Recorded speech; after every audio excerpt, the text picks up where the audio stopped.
Hi there, Daily Gardener listeners. This is Jennifer. I just wanted to say a quick thanks to all of you who reached out during my dad's cancer journey to express your well wishes.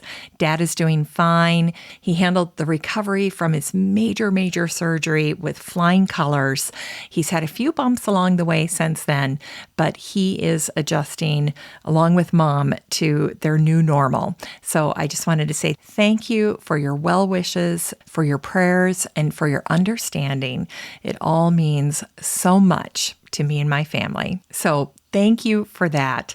And I should also mention that while the show was on hiatus, we also managed to get another one of our children all set up to go to college. And now we have 3 kids in college.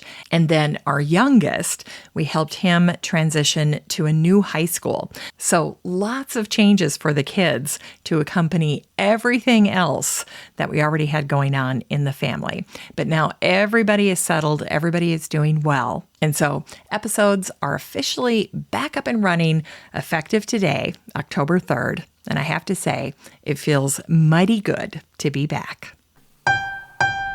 Today's episode is brought to you by the Daily Gardener Friday newsletter. You can sign up for the newsletter over at thedailygardener.org.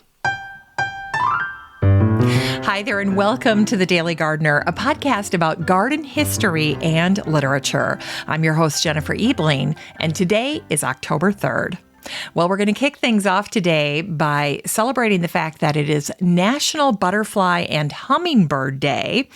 I don't know about you, but it seems a little late in the year, doesn't it, to be celebrating this particular day? For sure up here in Minnesota, especially on the hummingbird front. I think a lot of them have already started their migration. And I also have to say that I did not see a single hummingbird this summer.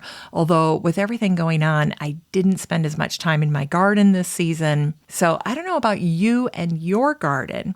If you saw hummingbirds, maybe drop me a line and let me know if you feel like this year was a little off for you as well. And then as far as butterflies go, I definitely see more butterflies when I'm up at the garden at my cabin than I do here in my suburban garden in Maple Grove. So that may be just a matter of habitat, urban versus rural. And it also may have something to do with the fact that the cabin is near a body of water. So that may also factor in there. But obviously both butterflies and hummingbirds near and dear to gardeners' hearts and definitely deserving of a day of celebration. And then today is also Look at the Leaves Day. So if you get a chance to take a little walk, maybe bring the pup with you, take some time to celebrate the leaves and the turning of the leaves. Here in Minnesota, the leaves have already started to turn. We haven't lost that many off the trees. They're still holding on, but the colors are definitely starting to change. And I love that. I love when there's still some green and you can see that transition even in a single leaf. And now there's a gentleman that I follow. We're friends on Facebook, and he has a magnificent garden in Buffalo, New York. And what I saw him do this past week is he went out into the garden and he took cuttings of all the leaves from the plants in his garden, even the sedums, and he put them together in a beautiful arrangement and then took a picture of it and shared it on Facebook. And for those gardeners who feel like this time of year can be maybe a sad time, well, a picture like this can help change perspective, because the leaves are really taking center stage. And if you've done a good job of planning your garden, considering foliage first, really trying to have that year-round garden, well, then you should have plenty of color thanks to the foliage. And of course, if you're looking for blooms, you can always add some mums to your front porch. All right, let's get to some garden history. It was on this day, October 3rd, in 1877, that Otto Emery Jennings, the former curator at the Carnegie Museum of Natural History, was born. In 1904, Otto started out as the custodian at the Carnegie Museum, and over the next 41 years, he held almost every position before becoming the director of the museum in 1945. Today, the Jennings Nature Reserve near Butler, Pennsylvania, is actually named for Otto Jennings. Otto worked to protect the 20-acre area because it was a natural habitat for a plant that he adored, the native blazing star, the Liatris spicata, and the Jennings Reserve was expressly established to make sure that the blazing star would have a place to spread and multiply. Now, the blazing star is a plant that is native to North America, and it's known by many other common names, including the gay feather or the prairie star. But my personal favorite is the blazing star. It's a midsummer bloomer, and it features majestic blooms that are either purple or white. It's a very lovely flower.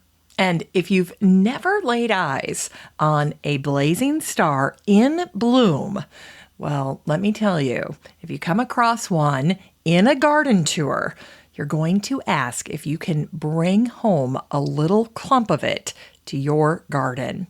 It's very, very easy to grow and propagate. It's low maintenance, and it can be a little bit of a novelty to new gardeners. I know that it's a favorite of florists because it is an excellent cut flower, and the pollinators love them. So there you go, a great plant for today's celebration of butterflies and hummingbirds. In fact, monarchs especially seem to go crazy for the blazing star. Now, the blazing star, if you're thinking about incorporating it into one of your garden beds, it is a mid-sized plant. It grows to be about a foot tall, maybe 16 inches or so. But if you want something taller, then consider the cousin of the blazing star. It's called the prairie blazing star. And that particular specimen can grow to be 5 feet tall, something to compete with the Joe Pye weed. All right, and today we also celebrate the birthday of Louis Stiles Gannett, the American journalist and author.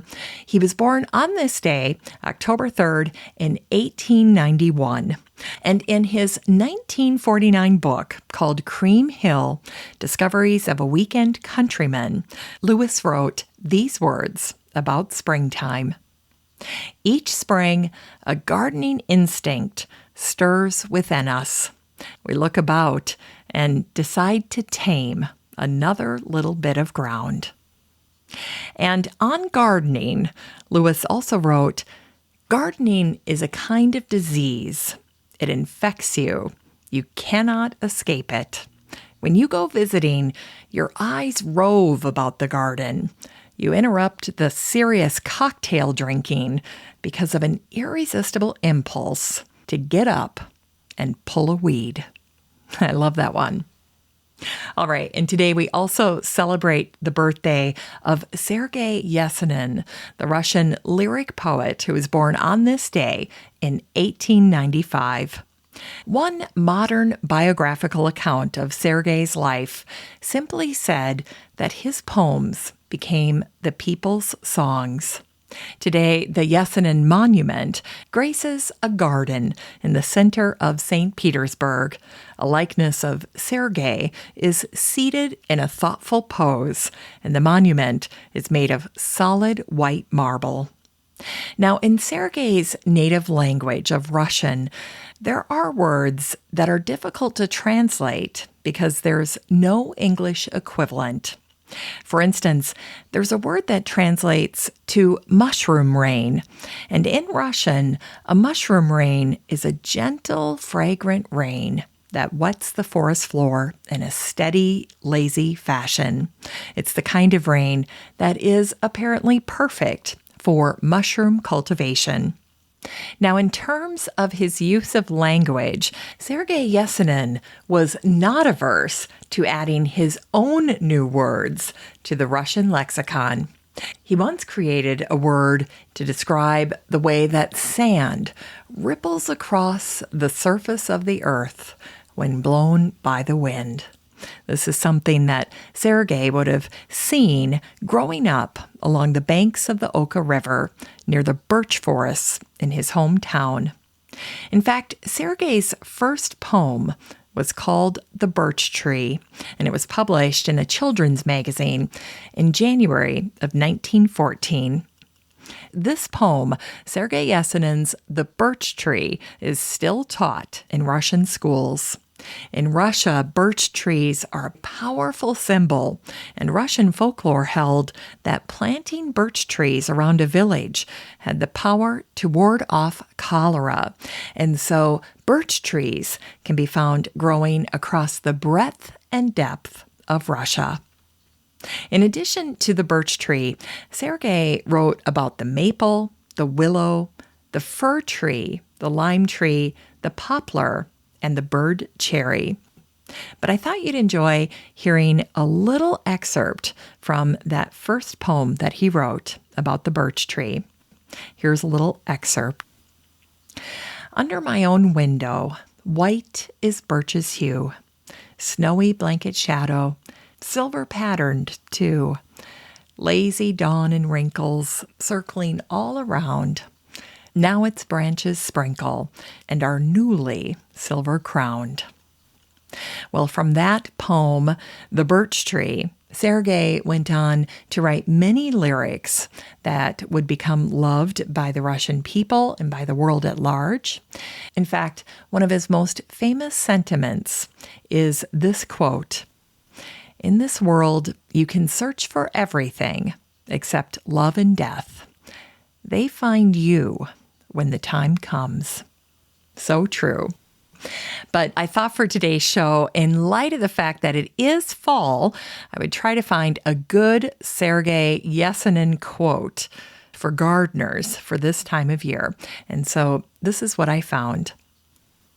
"All will pass like the smoke of white apple trees seized by the gold of autumn. I will no longer be young." The changing of the seasons. And today we also celebrate the birthday of Thomas Wolfe, the novelist. He was born on this day, October 3rd, in 1900. Thomas once wrote, "All things on earth point home in old October." And he also wrote that flowers grow in rioting glory. Well, Garden and Gun magazine once shared this little gem about Thomas Wolfe. Thomas Wolfe may have said, "You can't go home again, but I can. Just give me some vinegar and red pepper, and I'm there." Today, the Thomas Wolfe Memorial Garden in Chapel Hill is a living memorial to Thomas, who attended the University of North Carolina, and he remains one of their most famous alumni. And by the way, there is at Chapel Hill a wonderful sculpture of an angel in the Thomas Wolfe Memorial Garden. And there are some poignant words that are taken from Thomas's novel, Look Homeward, Angel, that are inscribed above the piece. And it reads, "Oh, lost and by the wind grieved, ghost, come back again." Thomas Wolfe once wrote, "Bewildered again before the unsearchable riddle. Out of death life, out of the coarse rank earth, a flower."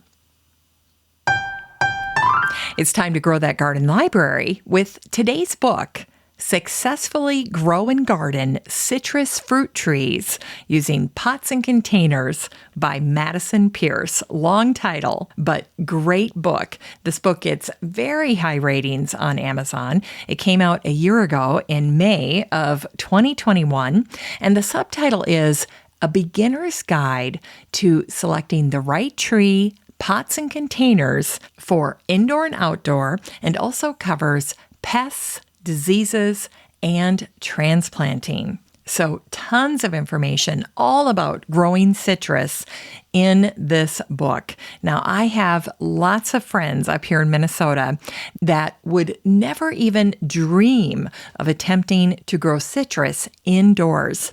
And so I think that they would be absolutely floored to learn that it is possible if you know what you're doing and if you take the proper precautions.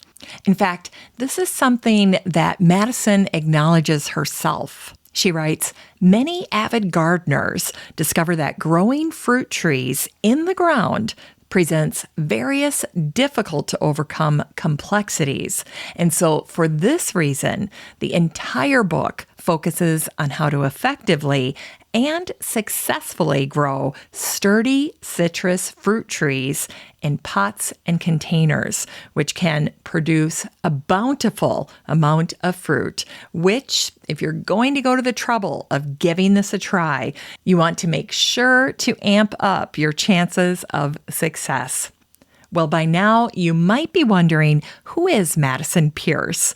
And she writes, "I am a devoted wife and mother, and to say that I am a fruit tree enthusiast would be an understatement.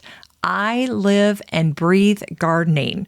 Yay, she's one of us. "And one of my main focus areas," she writes, "is fruit trees. And whenever someone sees and samples the fruit from my garden, they marvel at just how much effort must have gone into nurturing and growing them. And while I admit that a considerable amount of heart and soul has gone into my garden, I have got the basics down to a fine art. And first and foremost, it's all about getting to know what citrus trees like and what they dislike." And so with that, you are off to the races with Madison Pierce as your guide. Consider this book essentially a masterclass on growing citrus fruit trees in pots and containers. And it could be a fun little activity for you to attempt, especially if you're going to be moving your gardening indoors over the winter. It could be a fun little project for you. Something to think about. Well, you can get a copy of Successfully Grow and Garden Citrus Fruit Trees Using Pots and Containers by Madison Pierce and support the show using the Amazon link in today's show notes for around $18. Isn't that a great resource? All right, we end the show today with a little botanic spark that celebrates the birthday of Philippa Foot, the philosopher. And by the way, she was not only born on this day, October 3rd, in 1920, she also died on this day. She died on her birthday in 2010, a rare form of kismet. And in case you didn't know, Philippa's mother was Esther Cleveland, and her little claim to fame was that she was the first presidential child to be born in the White House. Who knew? Well, Philippa grew up to be a respected philosopher, but she also understood that philosophy could be confusing. And if you have college-age children taking philosophy, I'm willing to bet that that is something that you would hear from them, that philosophy can be very confusing. In fact, Philippa herself once mused, "You ask a philosopher a question, and after he or she has talked to you for a bit, you don't understand your question anymore." Well, unlike many of her peers in her field of philosophy, Philippa always sought to keep her work simple. She found inspiration in nature. Nature and simplicity, of course, always go together.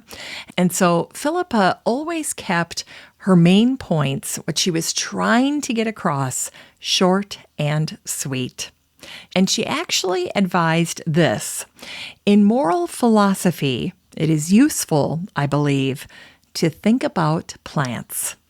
In an interview with Philosophy Now's Rick Lewis, Philippa explained that as a result of her work studying goodness, she believed that human vices are merely a natural defect, and that just as defects exist in nature, they also exist in humanity.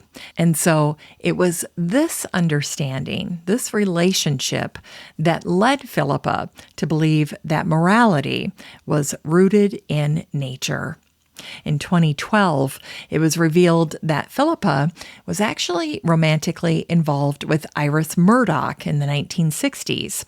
The women had met at Oxford, and though their friendship had faltered at times, the two remained lifelong friends. Many of their private letters to each other, their private correspondence, has been made public. And on July 8th, in 1968, Iris wrote to Philippa. She was staying at a friend's home in Inverness in Scotland, and she wrote a little bit about the garden there. And so I thought you would enjoy hearing this little snippet from this letter from 1968 in Inverness. This is Iris Murdoch writing to Philippa Foot. I had forgotten the beauty of this place. The highlands are a vast rock garden. Hundreds of kinds of tiny things flower, and the variety of the woodland. It has no horrible Schwarzwald look. She obviously liked it much better than Germany's Black Forest. She writes, "Much walking has been done and a little swimming, but it's damn cold. Not a soul in many days of walking. Have met no one and seen no one over these vast hillsides. Write to me. Much love, I."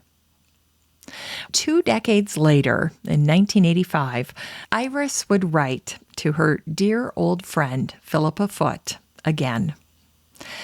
"I imagine you now in the sun, surrounded by those magic trees, in a garden of flowers, looking out upon the glittering, dolphin-crowded sea.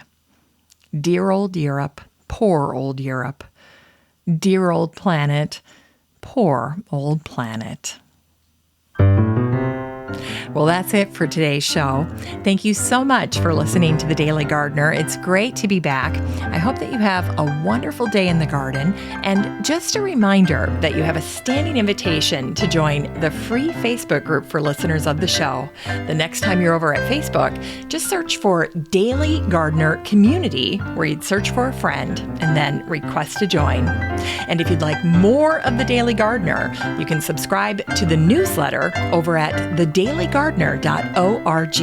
And don't forget that you can also show your support for the show by using the Buy Me a Coffee link over at the website or in today's show notes. This is Jennifer Ebling. Thanks for listening to The Daily Gardener. And remember, for a happy, healthy life, garden every day.